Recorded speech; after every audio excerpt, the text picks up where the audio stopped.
Good morning, good afternoon, good night, good evening, wherever you are.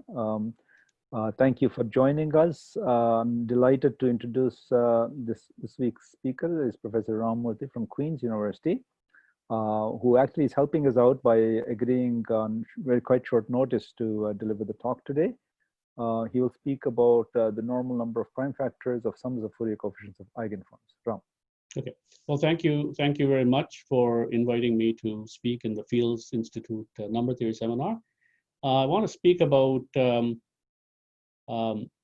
normal number of prime factors of sums of Fourier coefficients of eigenforms. This is a paper that was written jointly with Kumar and Sudhir Pujahari. We started this research last year in Hong Kong when we all three were there, and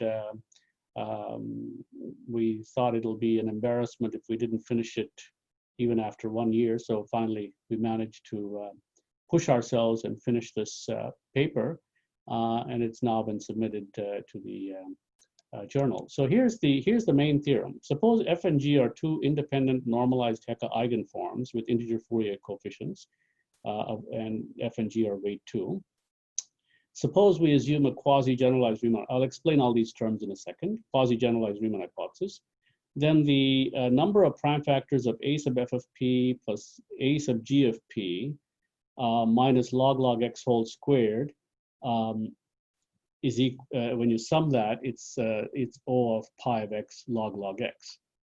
Now, some explanations are needed. One is, what is omega of n? Omega of n is the number of prime factors of n. So if I take two modular forms f and g, and the Fourier coefficients are a sub f, the pth Fourier coefficient is a sub f of p and a sub g of p, then you see that we can add the two, and you get a number, a sub f of p plus a sub g of p. And the idea is that in some sense, this is kind of like a random number. A random number, random natural number, n, according to a classical theorem of Hardy-Ramanujan, which I will review in a second, tells you that it's got roughly log n prime factors. So this is saying something similar is happening in the context of adding two Fourier coefficients of modular forms. They seem to be behaving randomly. So we'll begin with some history. Let's begin with the idea of the normal order. Let omega of n be the number of distinct prime divisors of n. Omega of n is 1 if and only if n is prime. The question is there any regularity in the behavior of omega of n? Well, as there are infinitely many prime numbers, you see that omega of n is going to be 1 infinitely often, but is there some sort of regularity in that function? And it's a 1916 theorem of Hardy and Ramanujan that omega of n usually is log n. And we say omega of n has normal order log n. I will explain usually in a second, but that gives you an idea of what their theorem was about. This is a theorem is now almost more than 100 years old. So the Hardy-Ramanujan theorem, proved by G.H. Hardy and Srinivas Ramanujan, says the following. If you take fix an epsilon positive, the number of n less than x, such that omega of n minus log n is bigger than essentially square root log n, is little o of x. So the number of n such that this happens is little o of x as x tends to infinity. What does this mean? It means that most of the time, omega of n is pretty close to log n. So in other words, with probability 1, we have omega of n minus log n is less than or equal to log n to the half plus epsilon. Now, the paper was innovative for its use of a rudimentary sieve method. And in some sense, actually, it's a precursor to the first serious paper of Viggo Brunn on a sieve method. Now, in the intervening time, so between 1916 and 1934, Turan noticed that you can actually prove this in a very simple sort of way. So he managed to show that if you take omega of n minus log n and square it and sum the thing over n less than x, you get O of x log x. So here's a picture of Paul Turan, lived from 1910 to 1976. And Turan wrote the following: when writing Hardy first in 1934 on my proof of Hardy-Ramanujan's theorem, I did not know what Chebycheff's inequality was and an a fortiori of the central limit theorem. ℓ-adic, to my best knowledge, was at that time not aware too. It was Mark Katz who wrote to me a few years later that he discovered when reading my proof in the Journal of the London Math Society that this is basically probability, and so was his interest turned to the subject. Now, apparently, Katz asked Turan if he could prove similar estimates for the higher moments, summation omega of n minus log n to the power k. So you have to understand, in Turan's paper is only a 2-page paper. It's actually very elementary. I would recommend anyone interested in learning some elementary number theory, that paper is really worth reading, and certainly suitable paper to give an undergraduate student to start their journey in number theory. And Turan noticed that the Hardy-Ramanujan theorem can easily be deduced by proving the simple equation here. And Katz's question was, when he saw the reformulation of the Hardy-Ramanujan theorem in this form, he was reminded of the central limit theorem and moments of random variables. So he was asking him whether he could prove this similar estimates for that kth power moments. And Turan replied that he saw no interest in doing this because he found no applications for such a result. So this is a very sad episode in Turan's life, I suppose, because he missed a great opportunity to begin a new branch of mathematics called probabilistic number theory. And this was left to ℓ-adic and Katz. What they proved is if you take omega of n and subtract log n and divide by square root of log n, that quantity lying between a and b, if you want to count how often that lies between a and b, and take the ratio over the number of numbers less than x, it turns out to be the normal distribution.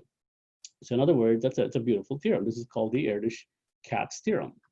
And the work led to the creation of probabilistic number theory, as well as inspiring new sieve methods. In their paper, ℓ-adic, here's ℓ-adic, and here Katz, what they used Brunn's sieve in order to prove this theorem.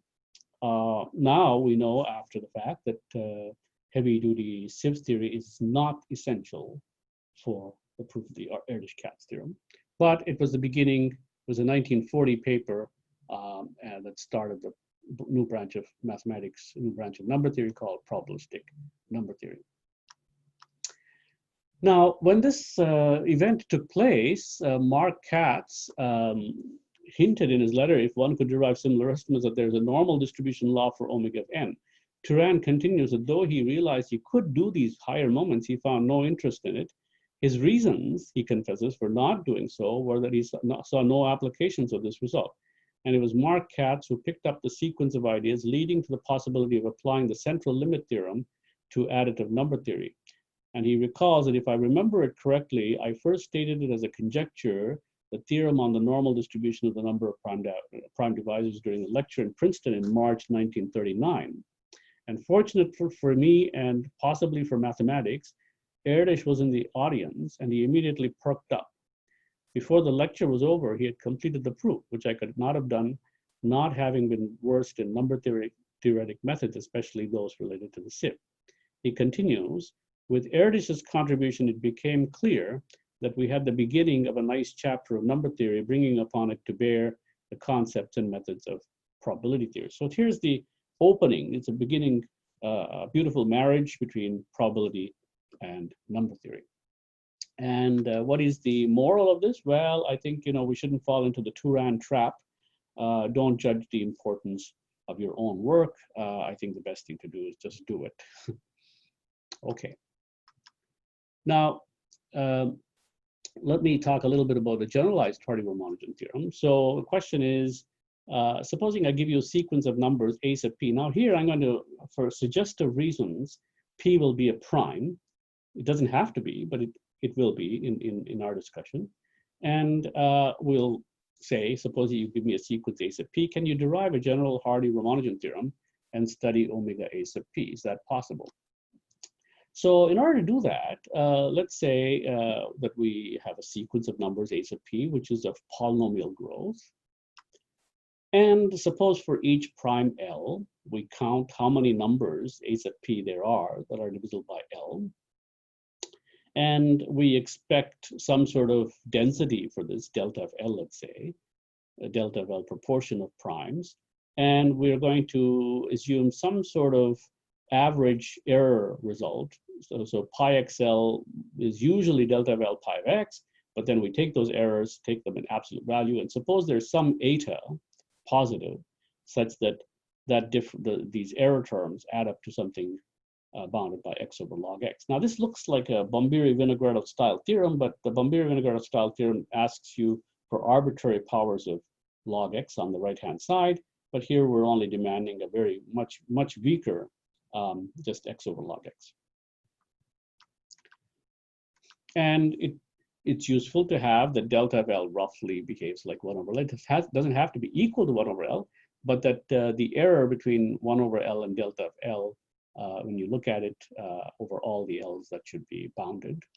And so assuming that, you end up getting that with these three axioms in place, that summation p less than x omega a sub p is pi of x log x plus O of pi of x. So that tells you that under these circumstances, with these a sub p satisfying those three axioms, omega a sub p is on average log x. So that's a good beginning. And now recall that these two conditions were imposed on one. So I'm just giving you, refreshing your memory on 1, 2, and 3 are basically these conditions. Now, so to get, that was the average order. To get the normal order, we'll need to get to the second moment. And so in order to get to the second moment, you'll need to know something about when you have two primes, L1 and L2, how many numbers, how many a sub p's are there that are divisible by both L1 and L2. So we'll need one more hypothesis to get to the normal order. So for average order, only those three axioms are sufficient. For normal order, you need one more axiom, which basically tells you this axiom number 5, which is basically tells you that pi x L1 L2 should be delta L1 delta L2 pi of x, and you take all these errors and then you add them up, and you should again get an estimate of x over log x. Here L1 and L2 of course are distinct primes. So again, we postulate some eta 1 that has this property. So with these hypotheses in place now, you get your hands on the normal order. So omega squared of a sub p, when you sum this over p less than x, you find that it's pi of x log x squared plus O of pi of x log x. Now we can write down the analog of the Turan theorem, Hardy-Ramanujan theorem. So you apply the Chebycheff inequality as Mark Katz was suggesting, and you see that the number of primes p less than x for which omega a sub p minus log x is bigger than log x to the half plus epsilon is big O of pi of x divided by log x to the epsilon. So what does this tell us in layman terms? It tells us that the number of primes for which omega of a sub p deviates from log x is very small. So in other words, omega a sub p is like log p for almost all primes. So we get a normal order result for a very general setup in this manner. So now the question is, what sequences can we apply this general setup and see whether we get some new information? So in order to do that, we want to move toward modular forms. So let me try to refresh your memory on a famous theorem of the 1970s by Deligne on modular forms and l-adic representations. Let F be a normalized Hecke eigenform of weight k with p Fourier coefficient a sub f of p.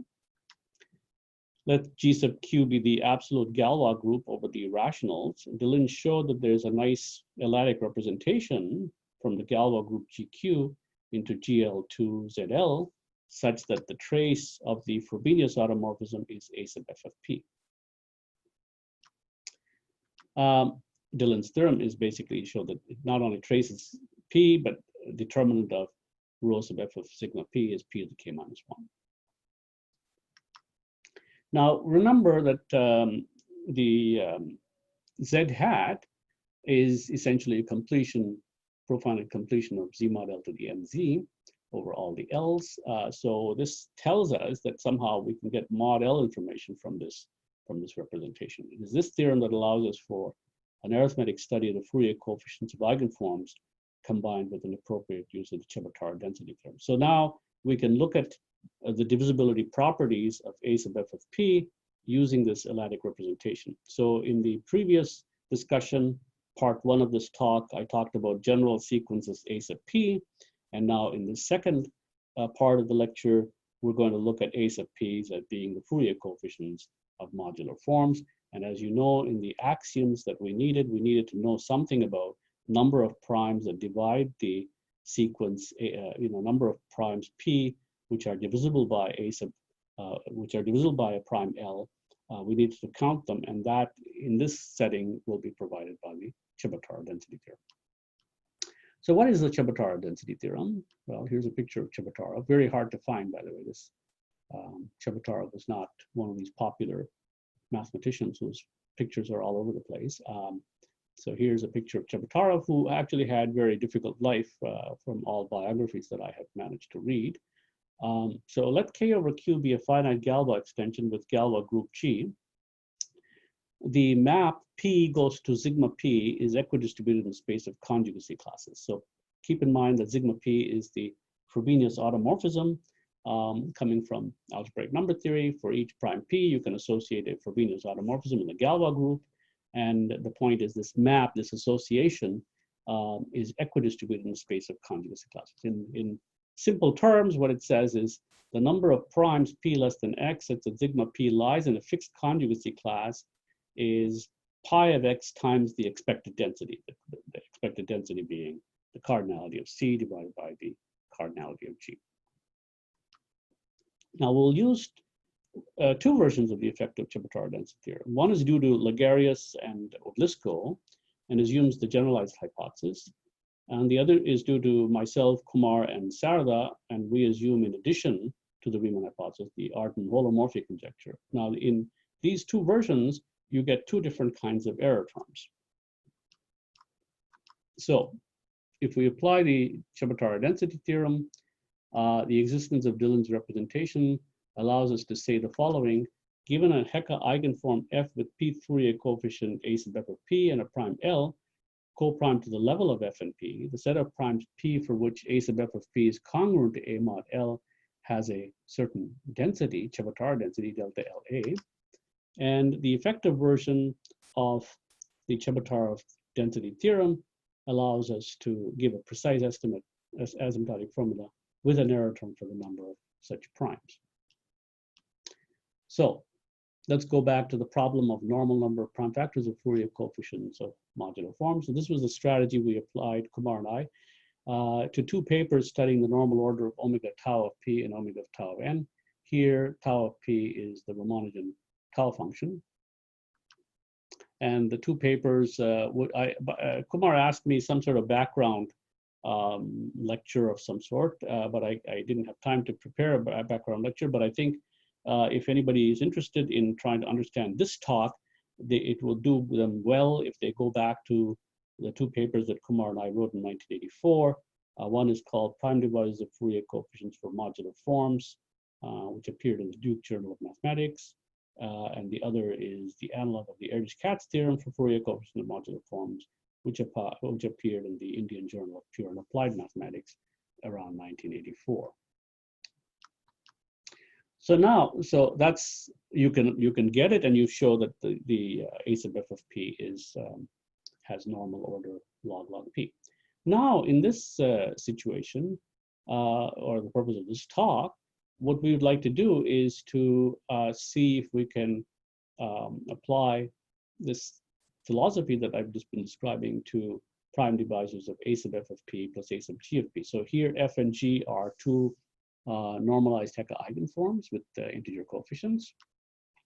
Now Deligne constructed the representation attached to two modular forms, but he said nothing about the image. This was done by Ribet for level 1, Momose for higher level, and recently Loeffler for 2 or more eigenforms. So the theorem basically says the following. Suppose you give me two non-CM type eigenforms of weights k sub f and k sub g, then we can consider the product representation rho sub f, rho sub g from GQ into GL2 z hat cross GL2 z hat. So keep in mind that rho sub f of sigma p is that pth Fourier coefficient of the has traced the pth Fourier coefficient of a sub f of p. Sorry, pth Fourier coefficient of f, and rho sub g of sigma p has traced a sub g of p. So this representation takes the Frobenius automorphism into two matrices, and so we're saying that the pth component has two matrices. That the two matrices have traces, component traces, a sub f of p and a sub g of p. So the exact theorem is that this representation is open, or if the is open generally, if k sub f is not equal to k sub g, it's open. And if k sub f equals k sub g and f is not a Galois conjugate of the twist of g, it's also open. So what does this mean? What does this openness of the image really mean? Well, it basically means that the image of the Galois group is as large as it possibly can be, and there are some constraints about this which I will not get into. But let me just say that in the context when the image is open, we'll just say these f and g are independent. So let's ask ourselves, what does it mean in the context of this problem I'm trying to describe to you? If f and g are independent, the density of primes p such that a sub f of p is congruent to a mod L1 and a sub g of p is congruent to b mod L2 is given by some sort of product density, delta L1a, delta L2b, where L1 and L2 are primes, not necessarily distinct. And the density of these primes is given by these delta functions. And we'll use this result to study the number of prime factors of the sum a sub f of p plus a sub g of p. So in other words, if I'm trying to figure out how often the prime L divides a sub f of p plus a sub g of p, well, I have to ask myself, well, suppose I have a suppose a and b are numbers such that a plus b is divisible by L, then can I count the number of primes p such that a sub f of p is congruent to a and a sub g of p is congruent to b modulo L. So in particular, we show the set of primes p for which that L divides that has a Chebotarev density delta L. From the analysis of the relevant group theory, it'll transpire that for f and g independent, delta L equals 1 over L plus 1 over L squared. Now, what group theory is involved? It will become apparent in a second, but let me just explain this in this fashion for now.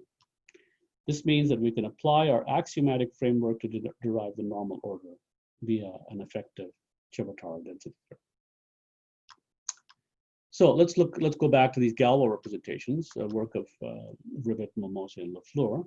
So you have this product representation rho sub f cross rho sub g from GQ into GL2 z hat cross GL2 z hat, and we have the image of this Galois representation turns out to be equal to the collection of 2 by 2 matrices u comma u prime, so that the determinant of u is equal to some k1 minus 1th power. Determinant of u prime is k2 minus 1 power, but it has to be the same v in zl star.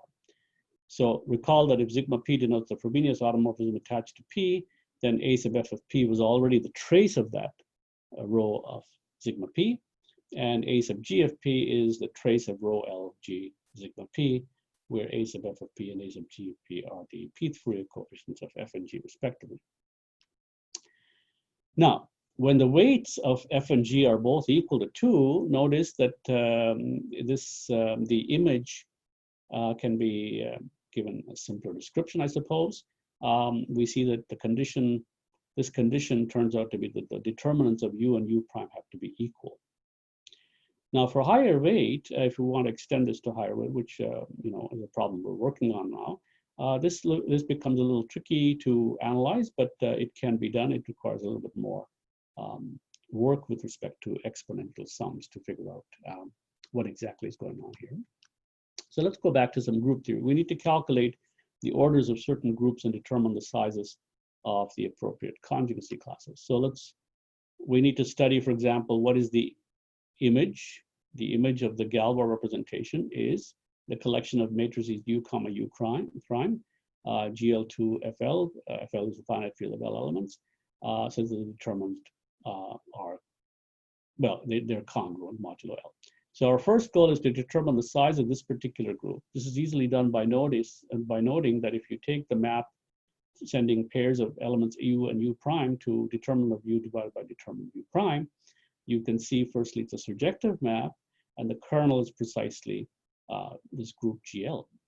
And so since we know the order of GL to FL, it's not difficult to figure out what the order of G sub little l is. It turns out to be equal to this function, L squared, L plus 1 whole squared, L minus 1 cubed. And as you can see, the growth rate is something like L to the 7th, and the error term is something like L to the 6th. Now, in order to, so that's the size of the Galois group. What is the collection of elements for which L divides A sub f of p plus A sub g of p? Well, we have to look at the conjugacy set. It's not a conjugacy class, it's a conjugacy set. That's a union of conjugacy classes, CL. And we look at all the matrices, all the elements U comma U prime, such that the trace of U plus trace of U prime is 0, and the determinant of U and determinant of U prime are equal. So in order to do this, it's now basically, undergraduate or graduate algebra. You have to look at the character table of GL to FL. And let's do that. Here's the character table. So the conjugacy classes of GL to FL are of 4 types. These types are called central. So you have essentially diagonal A times, the identity matrix is our typical elements for conjugacy class represent. Those are central conjugacy classes. The parabolic conjugacy classes are those represented by upper triangular matrices of this type, A1, 0A. And the hyperbolic conjugacy classes are these diagonal matrices, BD. And finally, the elliptic conjugacy classes are of the form CB, epsilon, B, and C, with epsilon being a non-residue modulo L and B being not 0. And so here's the description of all the conjugacy classes, how many elements are in each class and how many such classes there are. So we just kind of take this table in hand and try to calculate what we need to do. So in order to compute delta L, we have to calculate the size of the C sub L, and it's just a routine calculation. It's a little tedious, but not that tedious. And it turns out that the size of CL is L to the 6 plus O L to the 5. And so putting that together with the order of the group GL, delta L turns out to be 1 over L plus O 1 over L squared. Now this is set up perfectly, if you remember, for our axiomatization. Our axiomatization required delta L to be essentially 1 over L, and the error term should be of such that when we sum over the error terms, it should converge. And sure enough, summation 1 over L squared converges. So we now invoke the conditional version of the effective Chebotarev density theorem. Sorry, it should be, the conditional version, which conditional meaning I'm assuming the generalized Riemann hypothesis. This is where the Riemann hypothesis makes its appearance. So if you have the generalized Riemann hypothesis statement that all the ℓ-adic and zeta functions of algebraic number fields have all their zeros on the line real part s equals a half, all the non-trivial zeros on the real part s equals half, then you end up getting this error term. This error term, this is the version of the error term that Kumar and Sarada and I derived using, in addition to the Riemann hypothesis, we assume the Artin holomorphic conjecture that basically Artin-L series attached to non-abelian representations are entire. So if you assume that, you end up getting this error term. The main term is as expected predicted by Chebotarev, CL mod CL over mod GL pi of x. And the error term is x to the half log ln x. That's what we would expect from the Riemann hypothesis. And the Artin holomorphic conjecture allows us to get this extra saving of CL to the half. So that's the idea here. And the capital N is a constant depending on F and G only and not on L. So now we can go back to our axiomatic formulation. Axioms 2 and 5 can be verified. So we're in the position to check that this is the case. So delta of L is 1 over L plus O 1 over L squared. So that's axiom 2 has been checked. Pi xl is the number of primes for which a of f of p plus a sub g of p is divided by L. And then if you check since we're assuming a quasi-generalized Riemann hypothesis, now quasi-generalized Riemann hypothesis as opposed to Riemann hypothesis is the statement that there is some tau less than 1 and bigger than a half, such that all the zeros of the Dedekind and zeta functions have real part bigger than tau. There are no zeros. There are no zeros to the right of real part equal to tau. So that's the quasi-generalized Riemann hypothesis. The full Riemann hypothesis is that there are no zeros with real part bigger than a half. The quasi-Riemann hypothesis is the statement that there's a tau such that there are no zeros to the right of real part bigger than tau. And for our purposes, because we've been postulating the existence of some eta positive such that these errors are are under control, since we're only postulating something weaker like this, it suffices to assume a quasi-generalized Riemann hypothesis. So this gives us some hope, by the way. Let me make a comment on this. It gives us some hope in the sense that maybe even something weaker than this can be used. Kumar and I did do some thinking about this, and we convinced ourselves that perhaps you can weaken the conditions considerably, but unfortunately the technology with respect to Artin L series is still a bit behind, that we can't get the unconditional version that we need. And then of course for products of 2 primes, pi xl1 L2 minus delta L1 L2 pi of x should also be under control. These errors should be under control. And the quasi-generalized Riemann hypothesis allows us to say that yes, indeed, they are under control. So now there's one more issue in this context, and that is, see, when I took a sequence of numbers a sub p at the very beginning, I said they were all non-zero. Now it can happen that a sub f of p plus a sub g of p is 0. It can happen. And so you have to eliminate from your discussion primes for which this can happen. Now this can be done again by Chebotarev. So if f and g are independent normalized Hecke eigenforms, weight 2 the number of primes p less than x for which a of p plus a sub g of p is O of x to the 7/8, assuming a generalized Riemann hypothesis and the Artin holomorphic conjecture.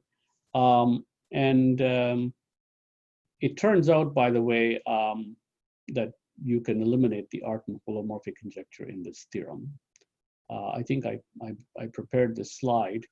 Ram, is that does that estimate only holds for addition of the 2 Fourier coefficients or other linear combinations also? Yeah, that's an excellent point, and it actually holds for any linear combination.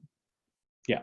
So in particular, it might be interesting to put a sub f of p minus a sub g of p, in which you're asking how often the 2 Fourier coefficients are actually equal, and that's the same estimate actually works. But in our case, because we picked this problem, we just stuck to this. Thank you for mentioning that. So you end up getting something similar. Of course, the conjugacy classes the size of the conjugacy classes might vary, but essentially it boils down to something like this. So you end up using the Chebotarev density theorem with the error term possible, and then choose a prime L. So in order to count the number of primes a sub f of p plus a sub g of p is 0, what we do is you count the number of primes for which it's congruent to 0 modulo L and choose a nice L. That's a nice technique. Here we do that. We have this estimate for any L, and the question is, what L can you pick?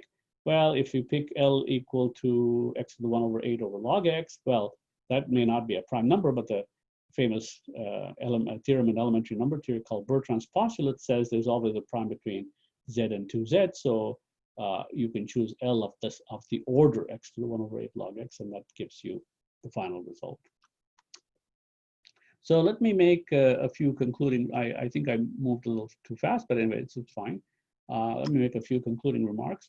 Eigenforms of weight 2 with integer coefficients correspond to elliptic curves. So our results also have implications to this theory. So basically what we're saying is if you take two elliptic curves, E1 and E2, and you have a sub p of E1 and a sub p of E2, and you, let's say, add the two numbers or subtract the two numbers, as Dinesh was trying to point out, or any linear combination of the two coefficients, actually, you end up getting something about these elliptic curves. In particular, one interesting application, especially corresponding to a sub f of p minus a sub g of p, is the situation where if I have two elliptic curves, E1 and E2, and the number of points mod p of E1 equals the number of points of E2, that can happen very rarely. That's basically what this is saying. One can also treat normal number of prime factors of any polynomial, p a sub f of p plus a sub g of p. Just don't have to take linear forms. You can take any polynomial with integer coefficients, still it will work. Now, of course, the million-dollar question that's probably lurking in the background of everyone's who's listening to this lecture has to do with the ℓ-adic theorem. So I've only talked about the normal order, and essentially what this report tells you is the Turan program carried out to sums of Fourier coefficients of eigenforms, and that too of weight 2 forms. So the question is that is lurking in the background is whether or not there's an ℓ-adic theorem, and that corresponds to the Mark-Katz question of whether or not you can handle higher moments. And the answer to that question is you can. And the paper that we are in the process of writing, unfortunately, I'm the holdout. I'm tinkering with it right now. Hopefully, it'll be finished by the end of this month. I said that last month, but fortunately, we're into a new month now, so I get 30 more days to work on this thing. So hopefully, that paper will be finished. So the analog of the ℓ-adic theorem can be derived by the techniques presented here, but it's an interesting methodology, and the delay, part of the delay in the paper is I'm trying to set it up as a general thing, so that not just to modular forms, but to a wide class of sequences. Now let's talk a little bit about the use of the generalized Riemann hypothesis. That can be relaxed considerably, as I mentioned already. Artin's holomorphic conjecture is not needed. Oh, sorry, grammar mistake there. Artin's holomorphic conjecture is not needed. It should be. Quasi-GRH is sufficient, and even weaker conditions will work, but these weaker results are beyond the range of our current understanding of the analytic theory of Artin L series. So I think this is an interesting thing, and my gut feeling is no one actually gave serious thought to how analytic methods can be used here to eliminate some of this use of the quasi-GRH, and probably worthwhile to do so. Then, of course, we considered weight 2. Maybe it's a good idea to consider higher weights, and this branches off into two separate cases. One is, of course, equal weight, and one is unequal weight, and both can be treated. We hope to complete that calculation soon. It looks to me, looks to me as if the case of equal weight is one problem, and the case of unequal weight seems to be a totally different problem. The unequal weight is actually seems to be a little easier. Anyway, we'll come back to this later when we get a chance. Nobody's traveling anywhere soon, so that chance might not come so quickly as we think. So that's basically that, and it should be possible to extend this study to 3 or more forms. Now this is where Loeffler's work actually comes in handy. In Loeffler's work, he considers a whole bunch of independent eigenforms, and there's a kind of an independence of them. He takes more products than just two. So I suspect that there will be potential applications of that work to the study of 3 or more forms. But that, again, all of these questions seem to be having some detailed group theory problems that are of interest in their own right. So thank you very much for your attention, and I think I've managed to finish it in time so that I can handle people's questions as well. Okay, very good. Thanks, Ram. Let's thank the speaker. You can't hear us, but you can see some of us anyway. We're applauding. Yeah. Okay, so maybe I'll give people an opportunity to ask a question. We're not a. You can just anybody who has a question. Oh, I see. Just... Dinesh has a question. Yes. No, actually, it was clapping, but I have a question too. Okay. When there are 3 forms, what's the sort of the condition? Like you have a condition for 2 forms. One is not a twist. Is the 3-form independence condition well understood? Yeah, I think so. I think that basically it's something similar. It should not be Galois twists of each other. No two should be Galois. Yeah. Okay. Yeah. Yeah. Any other questions or comments from anybody? If I could ask a question, let's go back to the original. I mean, here's the original proof of ℓ-adic and Katz was a little complicated, or even Hardy-Ramanujan actually. The proof, the normal order thing was a little complicated using those Landau type, those estimates of number of numbers with a given number of prime factors and so on. And then Turan has a simple proof, but is there any additional content or information in the original approach that would have some kind of analog here? For what, higher moments? No, not even higher moments. Even the original proof, let's say of Hardy and Ramanujan, involved those things, right? Where they're carefully counting inequalities for number of numbers with k prime factors. Exactly, that's what they were doing. Yeah. Yeah. So, and then they got bound. So those are interesting results even on their own.